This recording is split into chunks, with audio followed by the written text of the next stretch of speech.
Take our lead. Let's help you make your mark. Our goal is your satisfaction. Let us show you the way. When your cookie dough is not refrigerated, the butter is at room temperature. So chilling the dough before baking means fluffier cookies with better consistency. Plus, if you have a bowl of dough ready in the refrigerator, it's much easier to scoop while chilled than at room temperature.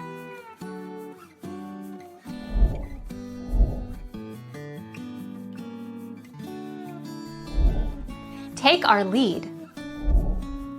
Popping your dough in the fridge allows the fats to cool. And if you use brown butter in your cookie recipes, chilling the dough overnight allows the flavors to develop so you get a richer, more decadent cookie.